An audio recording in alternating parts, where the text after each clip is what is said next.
Hello everyone, आप सभी का स्वागत है आपके अपने YouTube channel YT learning educational video में। आज हम आपके लिए लेकर आए हैं नया टॉपिक रेशे। देखिए, इस वीडियो को पूरा देखिएगा क्योंकि ये टॉपिक बहुत ही इम्पोर्टेंट है आपके, चाहे वो यूपी टेट हो, सी टेट हो या फिर अदर स्टेट का टेट हो। ये पूछा ही जाता है, रेशे के बारे में, वस्त्रों के बारे में पूछ लिया जाता है।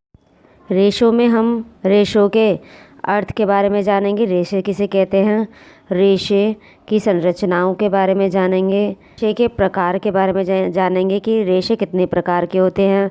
इनमें रेशे प्राकृतिक रेशे होते हैं, कृत्रिम रेशे होते हैं और विशिष्ट रेशे होते हैं, यानी कि 3 प्रकार के रेशे होते हैं।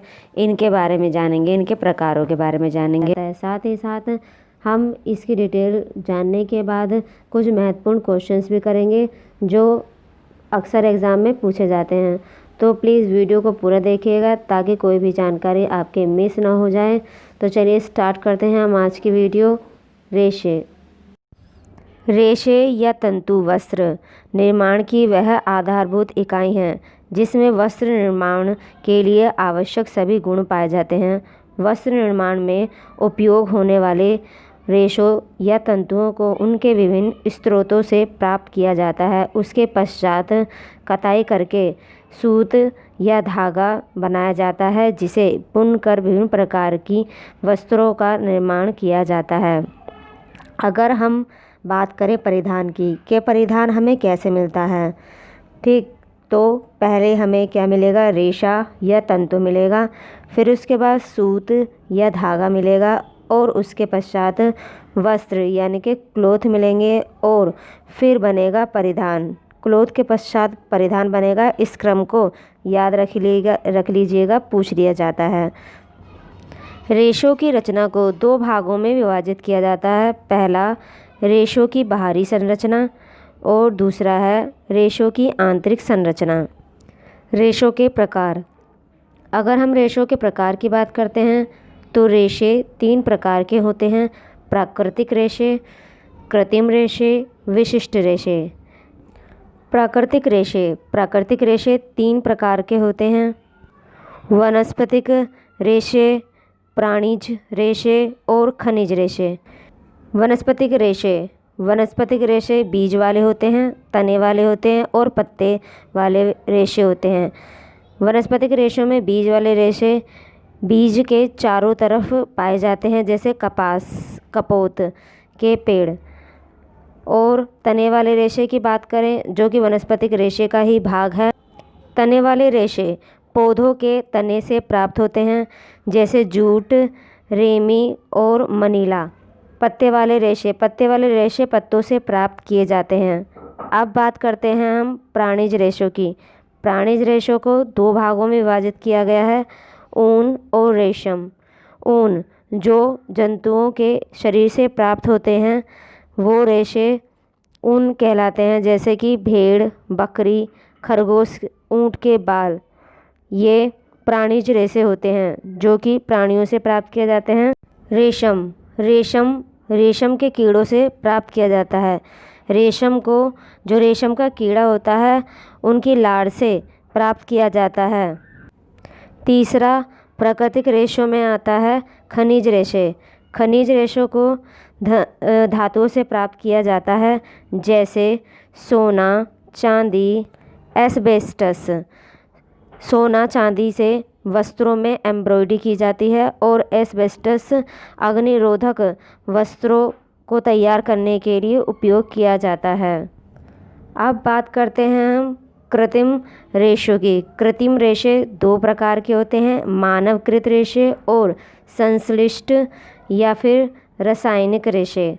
मानव जनित रेशों में नाइट्रोसेल्यूलोज, विस्कस और क्यूप्रामोनियम आते हैं। इसी तरह से संश्लिष्ट रेशे, जिन्हें हम रासायनिक रेशे कहते हैं, जो कि कृत्रिम रेशे का ही दूसरा भाग है।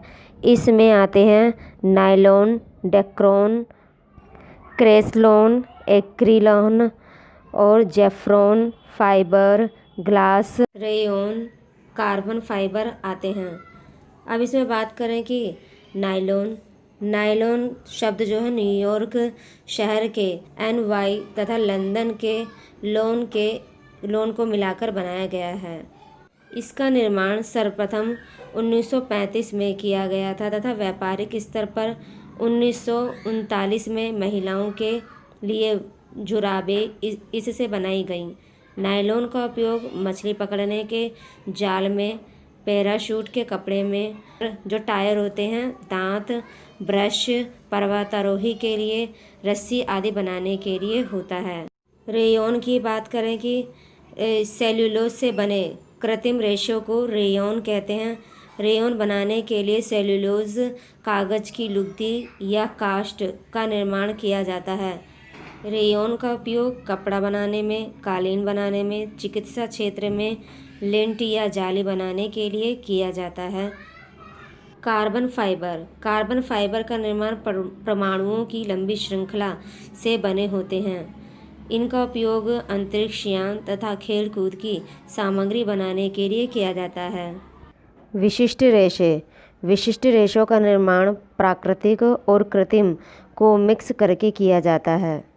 आइए तो फिर से हम रेशों के बारे में एक बार फिर से दोहरा देते हैं कि हमने क्या क्या पढ़ा है रेशों के बारे में। रेशों के बारे में हमने जाना कि रेशे कहते किसे हैं, जो हमारे परिधान होते हैं उनका निर्माण कैसे होता है, उनका हमने क्रम जाना।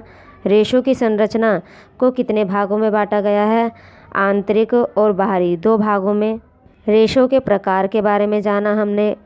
रेशे कितने प्रकार के होते हैं, रेशे 3 प्रकार के देखे हमने, प्राकृतिक रेशे, कृत्रिम रेशे और विशिष्ट रेशे। प्राकृतिक रेशों को 3 भागों में विभाजित किया गया है, वनस्पतिक रेशे, प्राणिज रेशे, खनिज रेशे। इनमें वनस्पतिक रेशों के 3 भाग हैं, बीज वाले रेशे, तने वाले रेशे, पत्ते वाले रेशे। प्राणिज रेशे, इनके 2 भाग हैं, ऊन और रेशम। खनिज रेशों को धातुओं से प्राप्त किया जाता है। अब बात करते हैं कृत्रिम रेशों को 2 भागों में विभाजित किया गया है, मानवकृत रेशे, संश्लिष्ट रेशे। प्राकृतिक और कृत्रिम रेशों को मिक्स करके बनाए जाते हैं विशिष्ट रेशे। चलिए तो अब हम कुछ महत्वपूर्ण क्वेश्चंस के बारे में जान लेते हैं जो कि अक्सर एग्ज़ाम में पूछे जाते हैं। चावल व अरारोट का कल्फ किन वस्त्रों में दिया जाता है, यानी कि किन वस्त्रों में चावल और अरारोट का कल्फ लगाया जाता है। इसमें 4 ऑप्शन दिए हुए हैं, रेशमी वस्त्रों में, ऊनी वस्त्रों में, सूती वस्त्रों में या कृत्रिम वस्त्रों में। इसमें जो सही उत्तर होगा वह सूती वस्त्रों में, यानी कि ऑप्शन सही इसका होगा। रेशमी वस्त्रों में किस चीज़ का कल्फ लगाया जाता है, अरारोट का, गोंद का, मैदा का या साबूदाने का। इसका जो सही उत्तर होगा ऑप्शन दूसरा, यानी कि गोंद इसका सही उत्तर होगा। रेशमी वस्त्रों में गोंद का कल्फ लगाया जाता है। और सूती वस्त्रों में किसका लगाया जाता है, चावल व अरारोट का कल्फ लगाया जाता है। देखिए ये क्वेश्चंस बहुत ही महत्वपूर्ण हैं, इसलिए सारे क्वेश्चंस देखिएगा और वीडियो को पूरा देखिएगा ताकि आपकी कोई भी जानकारी छूटने ना पाए। वनस्पतिक रेशों की मौलिक रचना किस से होती है। इसमें ऑप्शन फर्स्ट है सेल्यूलोज, दूसरा है डेक्रान, तीसरा है ऊन, नाइट्रोसेल्यूलोज। इनमें से सही ऑप्शन आप देखिए, कमेंट करके बताइएगा कि इसमें सही ऑप्शन क्या है। ये हम आपको एक चैलेंज दे रहे हैं, आप इसका क्वेश्चन का आंसर प्लीज़ हमें कमेंट करके ज़रूर बताइएगा। तो चलिए चलते हैं अगले क्वेश्चन पर। कच्चे रंग के कपड़ों को धोते समय पानी में क्या मिलाया जाता है। इसमें फर्स्ट ऑप्शन है नींबू का रस, रानी पाल, सिरका या अमोनिया। इसका जो सही ऑप्शन होगा सिरका, यानी कि कच्चे रंग के कपड़ों को धोते समय पानी में सिरका मिलाया जाता है। पेंट आदि के दाग छुड़ाने में प्रयोग किया जाता है साबुन, तारपीन या मिट्टी का तेल, हाइड्रोजन पेरोक्साइड या फिर ब्लीचिंग पाउडर। इसमें सही ऑप्शन जो होगा तारपीन या मिट्टी का तेल। रेशमी वस्त्रों में चमक लाने के लिए प्रयोग करते हैं नींबू के रस का या मेथिलेटेड स्पिरिट का या कुछ नहीं इनमें से। आप सही ऑप्शन बताइए। देखिए इसमें सही ऑप्शन जो होगा ऑप्शन ग यानी कि मेथिलेटेड स्पिरिट का प्रयोग किया जाता है रेशमी वस्त्रों में चमक लाने के लिए। नील का प्रयोग किन वस्त्रों में करते हैं? इसमें जो ऑप्शन दिए गए हैं रेशमी वस्त्रों में, सफ़ेद सूती वस्त्रों में, ऊनी वस्त्रों में और रंगीन वस्त्रों में। देखिए इसका आंसर तो सभी दे देंगे, बहुत ही ईजी है कि नीले रंग का प्रयोग सफ़ेद सूती वस्त्रों में किया जाता है। पशुजन्य रेशा कौन सा है?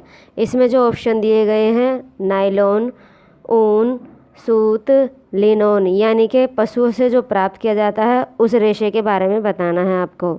इनमें जो सही ऑप्शन होगा ऊन, ऊन ही होता है जो पशुओं से प्राप्त किया जाता है। देखिए अब हमारा ये टॉपिक रेशे यहीं पर समाप्त होता है। अब अगर आपको हमारी वीडियो अच्छी लगी हो तो प्लीज़ हमारे चैनल को लाइक, शेयर और सब्सक्राइब ज़रूर कीजिएगा अपने दोस्तों में। अगर आपको और किसी टॉपिक पर वीडियो चाहिए तो प्लीज़ हमें कमेंट करके ज़रूर बताइएगा, हम उस टॉपिक पर आपको वीडियो ज़रूर बना के देंगे। तो चलिए मिलते हैं आपसे अगली वीडियो में। हमारी वीडियो देखने के लिए आपका धन्यवाद और अपना कीमती समय देने के लिए भी आप सभी का बहुत बहुत धन्यवाद।